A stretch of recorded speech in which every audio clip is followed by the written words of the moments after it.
Hey guys, welcome back to the Lovin Abu Dhabi Show podcast. I'm Mayar Brahim. And I'm Anoud. And these are the stories you'll be listening to today. Two adventurers finally reached China after 40 days on the road. Abu Dhabi takes action to tackle noise pollution.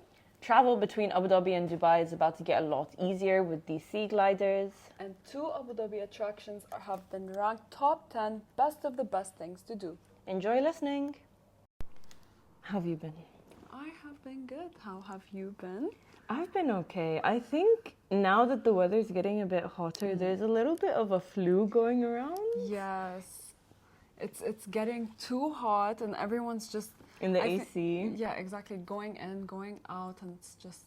You don't know what weather to feel, you know? Your body's just like, am I supposed to be cold? Am I supposed to be hot? And like, especially if you're going to the movies, because for some reason the cinemas are freezing. Freezing cold. So if you're going in like a t-shirt or jeans, it's game over. Yeah.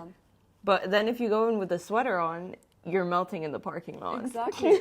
There's like no in between, I feel. There's literally no in between, and I got a cold this weekend. Oh. So I've just like been in bed taking my strepsils and my Panadol and my tea, and I'm just like, I can't do this. Mama, please. And I was home alone, so I'm just sick, and my dogs are running around, and I'm like, guys, please stop it. Aww. But that was my weekend. Yeah. I hope you guys were well. I hope everyone's dealing with the weather well. I'm enjoying the heat. I know it's a bit too hot. It is a little bit too hot, but it's nice every now and then, you know. I mean, I can go without the 41 degree heat. That's like for sure. I can definitely go for, late 20s with the sun shining. That's fine with me when it comes to the heat. Sunset time. But the humidity during sunset is also, it feels like you're just inhaling water. Yeah. I think that was my problem, is that I went out when the humidity was at its highest. So it just felt like I was inhaling water droplets. And the first thing that got hit was my nose. I got a blocked nose the next morning. Yeah, I mean, I think this flu has been going around, but hopefully... It comes and it goes. At least it's just like for a few days and it's not bedridden for 3 weeks like COVID. Never again, please. So we'll kick off with our first story of the day. Two adventurers finally reached China after 40 days on the road. So if you guys have been keeping up with Sultan Al Nahdi and Saeed Al Taneji, then you are definitely aware that the two of them kickstarted their journey 40 days ago from Abu Dhabi. And they've gone through 11 countries and they finally reached their final destination, China. Oh. And this dynamic duo definitely showed their passion for adventure, because this wasn't the first time Sultan went on this adventure.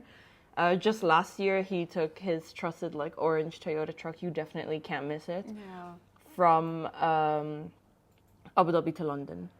And that was another adventure. I remember. This car is going on a world tour. It's been to more countries than I have. It only took them 40 days to get there. And they basically started from the UAE, from Abu Dhabi itself. They went through Saudi Arabia, Kuwait, Iraq, Turkey, Georgia, Russia, Kazakhstan, Uzbekistan, Kyrgyzstan, Mongolia, until they finally reached China.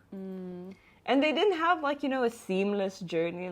At one point, Sultan's truck did break down in the middle of nowhere, and they had to get together to find a mechanic. Thank you. And they found Abdullah's garage, and Sultan and Saeed made a little post thanking Abdullah for his kindness and his hospitality and the help that he gave them. And honestly, it just goes to show that no matter where you are, if you have good intentions, people with good intentions will help you. This story is so cool. I want to go on an adventure like that. I do too, but I have a third world country passport where I have to beg to be let into other countries. Same with me. But yeah, in just 40 days is crazy. Yeah, 40 days is a bit wild, especially these 11 countries. And I think the total journey, the kilometers that they traveled was 16,160. Wow. That was... I mean, I'm kind of curious to know, do they get car sick? Do they, what happens? Because with me, in a 2-hour road trip, I just feel You know what I mean, yeah? The thing is, they were each driving their own cars, so no one was a passenger. Exactly. So I feel like when you're driving, you're less likely to get car sick. Okay, yeah. Because that's the case with me. Like, I've been driving for so long that I haven't been a passenger in, like, let's say, 6 years. I haven't been a passenger in 6 years. So every time I am a passenger, I'm just like, I don't like it. I can't be passenger princess. I have to be the driver. Yeah, it is definitely different for the driver, but also it gets tiring, you know? So props to them, like that's amazing. I want to do that. That's like my goal now. Yeah, but I need a group of people who have their own cars. I would like to be a passenger princess for this. Like I wouldn't be. You'd be sleeping in the back seat. You'd like get those inflatable beds and transform the back seat into like an entire bed. Have a whole movie night there. Yeah, we'll set up some camp for you as well. Make sure the back seat is well prepared with snacks and food. No, I'll get snacks and everything on the way to every single country. You know? Yes. So. You're the type that wants snacks from everywhere you go. Yes. Now, moving on to our next story, we have Abu Dhabi takes action to tackle noise pollution. Now, this is an initiative to also make and aim for a life quieter and more peaceful for everyone here.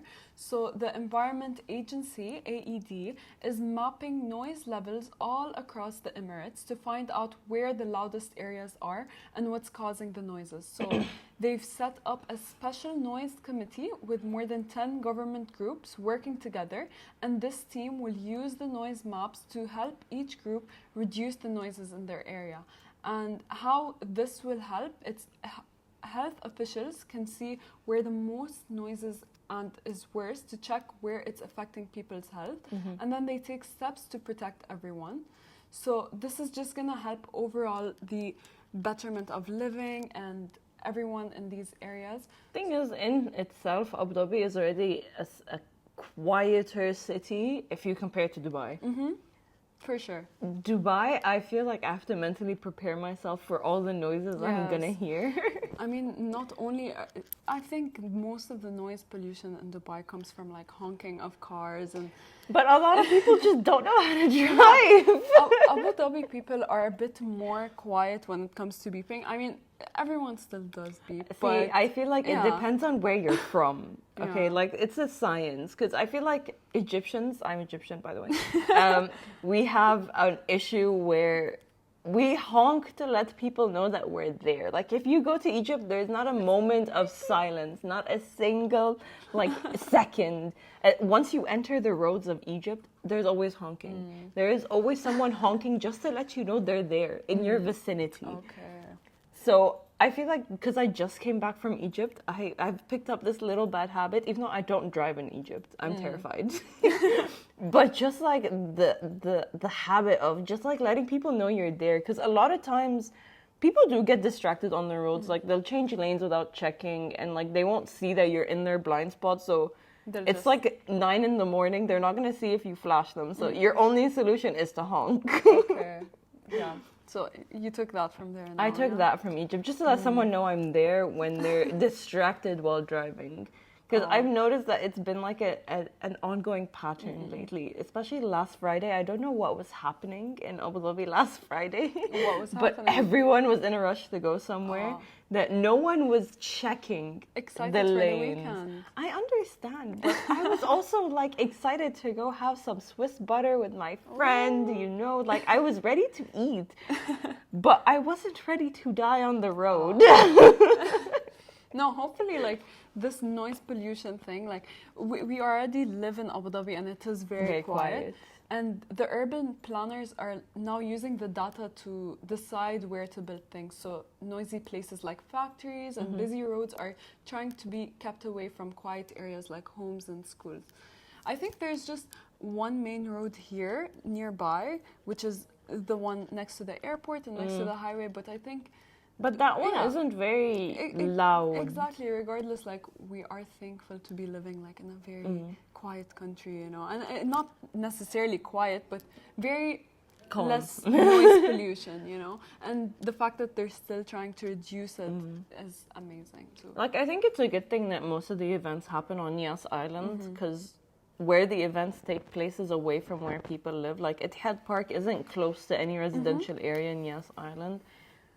But I feel like also when there's like a national holiday, like Eid or National Day, obviously the roads get crazy, especially Corniche. Yes.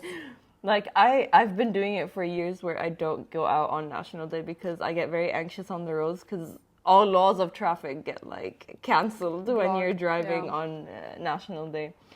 But I did once go to WTC just for lunch, you know, and already around lunchtime the roads were packed, and I was just like, you know, rocking a little bit on my driver's seat, holding the steering wheel, like, please don't ram into me, please, because you're on the left, and I want to go left to WTC, but everyone also wants to go left into WTC, and I'm like, please go. Yeah, it gets crazy during like events and national holidays, but even with that, it's like the fun type it's the fun type of crazy, but it's still like anxious for like if you're behind the wheel, you have to like be aware of like pedestrians who are like crossing. And, everyone's like, excited. Everyone wants to spray you. The spray. I'm like, please, I just watched this car. And moving on to our third story, sea gliders are about to make travel between Abu Dhabi and Dubai so much easier. So we already know that flying taxis are coming probably by next year. The Etihad Rail is also planning to be done by 2025 to 2030. So, you know, we're about to get like a few different methods of transportation. From Abu Dhabi and Dubai, we already have the bus, which is great. And we have taxis if you are willing to drop a little bit of cash just for your comfort. And we have the 25 dirham bus. And now Regent Craft is about to revolutionize travel between the two cities with the development of their sea gliders.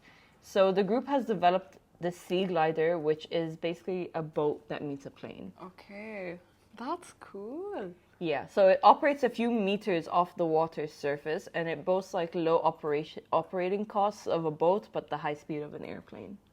That's insane. I feel like that's going to be crazy. And the passenger service, Viceroy, will include 20-meter wingspan models, speeds up to 290 kilometers per hour. That's actually crazy. That is fast. It is. That is very fast. How fast do you think you can reach? That's so fast. So, you know how we drive 140 on Sheikh Zayed Road? Yeah. It's more than double that. It's zoom. Flash. And just driving from Abu Dhabi to Dubai and vice versa, it depends on where you are and where you're going, can take to as little as an hour to an hour and a half.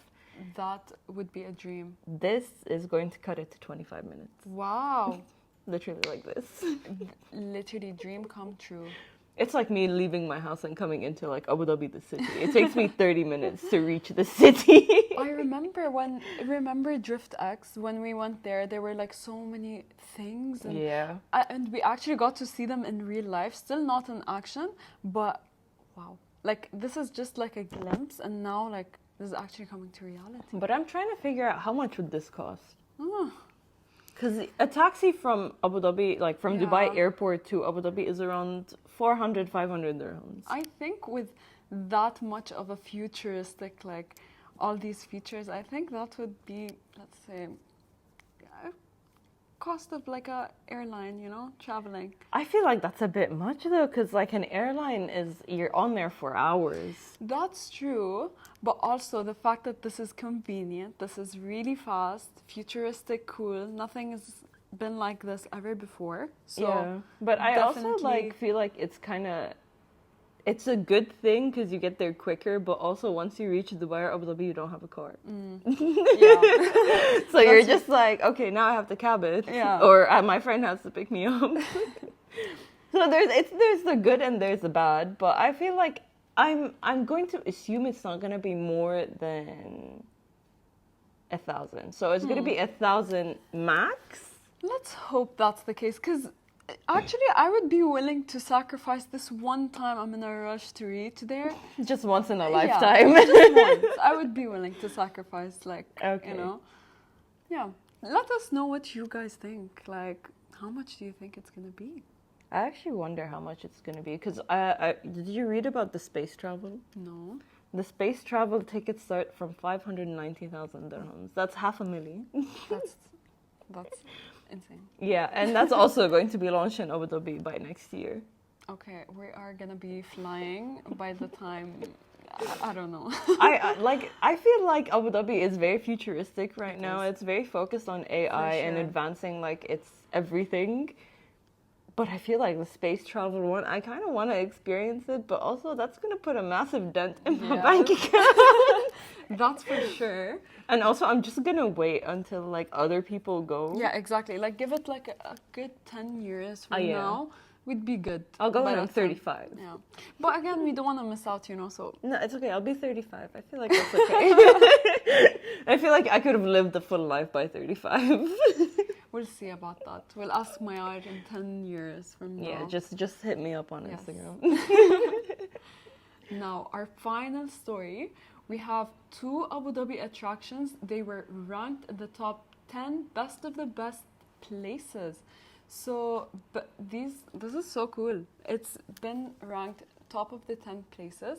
So, Abu Dhabi has once again proved its appeal as being the premier travel destination in TripAdvisor's best of best rankings this year. So, visitors and locals alike can take pride in knowing Abu Dhabi offers some of the top world rated attractions, making it a must visit for travelers in Abu Dhabi. Now, at the top of the list was, of course, here in Abu Dhabi, at Sheikh Zayed Grand Mosque.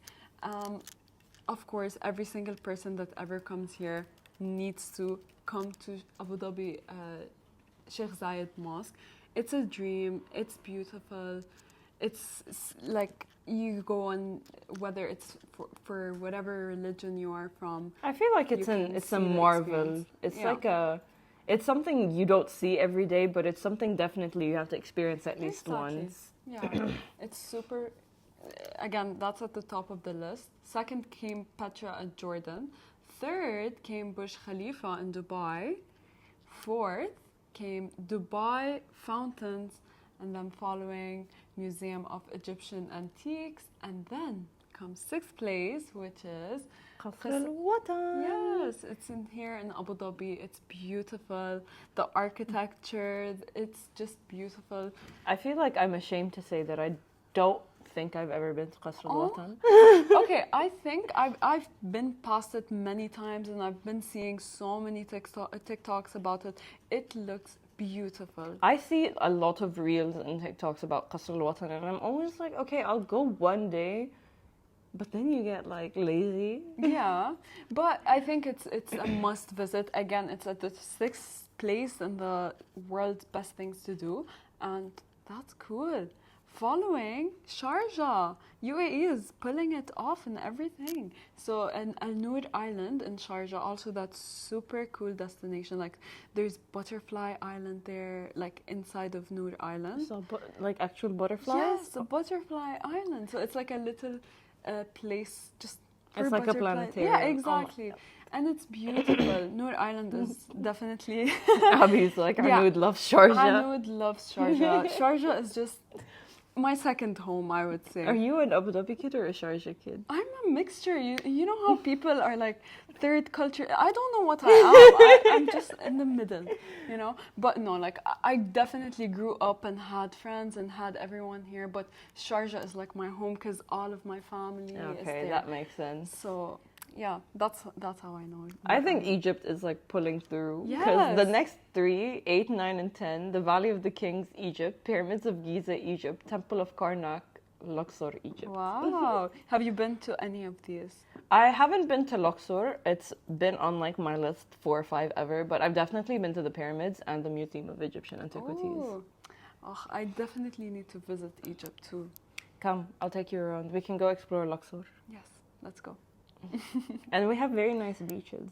Yes. Just so you know, we have very nice beaches. I think Abu Dhabi beaches are like the top here in the UAE, and then I think comes in like in the Arab Gulf region. Egypt beaches are amazing. I also feel like the Red Sea is very like up there. Everyone loves going to the Red Sea when they go to Jordan. Yeah. Well, that was the top 10 of the best things to do. So let us know how many of Abby Saadiyat for the beach till I die. Abby is a Saadiyat Island girly for sure. But let us know how many of these 10 places that you guys have been to and what you guys have planned for the weekend. What do you have planned for the weekend? I have sleep planned for the weekend. What about you? I've got a little brunch at Yas Plaza Hotels on Saturday. I feel like that's going to be a vibe. I've also heard Fairmont has a really nice like pool day pass. It's so cool. I think they just started, like they just launched it. So also Fairmont of Dhabi. Abby's going to Fairmont this weekend. Okay. We're all going somewhere. Yes. I feel like it's a nice, like, I love pool days. Yes. I hate the pool though because the chlorine does things to my hair. That's true. But I love pool days. Pool days with this heat, I think, is perfect. Yeah. The beach may be a little bit boiling right Thing now. is, I feel like it depends on the beach. Definitely. But I think with the heat, like it definitely depends on the time too. Yeah, the sun's definitely gonna be burning some feeties, but it's okay. You guys, you do you on your weekend. Tag us and let us know what you're up to because we definitely love to reshare your stories and anything you guys get up to this weekend. And we will see you guys next week. See you guys. Bye.